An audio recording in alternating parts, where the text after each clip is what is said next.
Class बेटे, आज हम नया लेसन शुरू कर रहे हैं। पार्ट 1 का लेसन का नाम है नागरिक और नागरिकता। नागरिक को इंग्लिश में बोलते हैं बेटा सिटीजन, और नागरिकता को बोलते हैं सिटीजनशिप। तो लेसन है आज आपका सिटीजन एंड सिटीजनशिप। सबसे पहले हम बेटे नागरिक वाला टॉपिक करेंगे, सिटीजन। सबसे पहले हमें ये पता होना चाहिए कि कहते किसे हैं, नागरिक किसे कहते हैं, what is the meaning of citizen. देखिए बेटे, नागरिक उसको कहते हैं जो शहर या नगर में रहता है। ये पहले लोग ऐसे ही सोचते थे कि यही नागरिक होते हैं, लेकिन बच्चे गांव में रहने वाले लोग भी नागरिक ही हैं।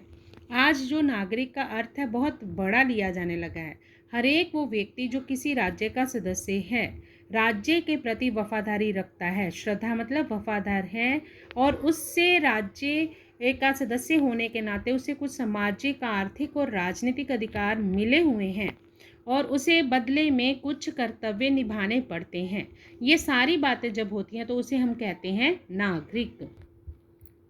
तो पहला बेटे क्वेश्चन आपको समझ आ गया, what is the meaning of citizen. एक बार मैं फिर से रिपीट कर रही हूँ बेटा, नागरिक जो है, जो कोई भी व्यक्ति राज्य में रहता है वो नागरिक हो सकता है, लेकिन उसे सबसे पहले जिस राज्य में वो रहता है उसके प्रति वफादार होना चाहिए, फिर उसके पास कुछ अधिकार होने चाहिए, और उन अधिकारों के बदले उसे कुछ कर्तव्य भी निभाने चाहिए। वो होगा नागरिक, सिटीजन। अब इसकी परिभाषा क्या है? परिभाषा का मतलब है बेटे कि जैसे हमने अपने शब्दों में बता दिया कि नागरिक क्या है, अब जो राजनीतिक वैज्ञानिक हैं उनके अकॉर्डिंग जो है, विज्ञानी जो हैं वो क्या मानते हैं कि सिटीजन किसे कहते हैं हम। तो उनमें से हमने वेटल की डेफिनेशन बेटे यहाँ पे करनी है। वेटल क्या कहते हैं, ये डेफिनेशन बेटे एज इट वैसे की वैसे ही लिखनी है, चाहे आप हिंदी में लर्न करो चाहे आप इंग्लिश में, ये आपकी मर्जी है। दोनों में से जैसे मर्जी आप याद कर सकते हो बेटा, उसका कोई फ़र्क नहीं है। देखिए बेटे, नागरिक क्या है? नागरिक जो है सभ्य समाज के वो सदस्य होते हैं, सभ्य मतलब सिविलाइज्ड जो है सोसाइटी, वो सदस्य होते हैं जो समाज के साथ कुछ कर्तव्यों के कारण जुड़े रहते हैं, और इससे प्राप्त होने वाले मतलब समाज से प्राप्त होने वाले लाभों में भी बराबर के भागीदार होते हैं। तो वेटल के अकॉर्डिंग इंग्लिश में डेफिनेशन क्या है बेटा? Citizens are the members of a civic society bound to this society by certain duties and equal participants in its advantages। मतलब जो सिटीजन्स हैं वो किसी समाज के वो सदस्य हैं जो सोसाइटी के साथ बंधे रहते हैं, जुड़े रहते हैं। किसके द्वारा?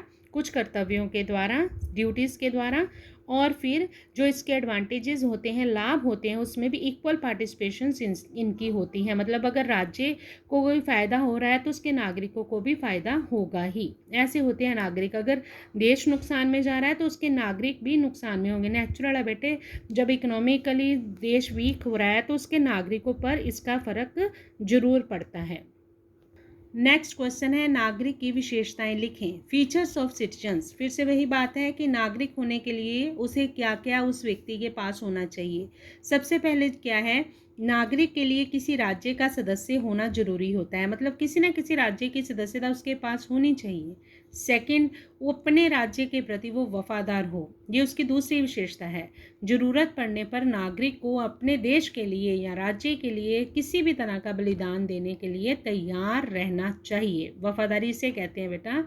तीसरा है, नागरिक के पास अधिकार होने चाहिए, मतलब उसे अधिकार दिए जाते हैं। राज्य हमेशा अपने नागरिक को कुछ सामाजिक, कुछ आर्थिक, राजनीतिक अधिकार देता ही देता है, और उन अधिकारों के बदले क्या करता है नागरिक? उसे राज्य के प्रति कुछ कर्तव्य निभाने ही पड़ते हैं।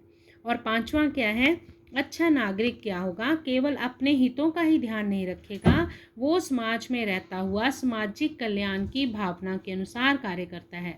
मतलब एक अच्छा नागरिक केवल अपने हितों के लिए ही काम नहीं करता, वो समाज के हितों के लिए, मतलब सबकी भलाई के लिए काम करता है। वो कभी नहीं ये सोचता कि मेरा भला होना चाहिए, देश का नुकसान होता है तो हो जाए, वो अच्छा नागरिक नहीं होता। और नागरिक की विशेषता ही है वो सामाजिक कल्याण की भावना रखने वाला हो। ओके बेटा, आज हमने 3 क्वेश्चन करे हैं, नागरिक का अर्थ, डेफिनेशन और उसकी फीचर्स। ओके।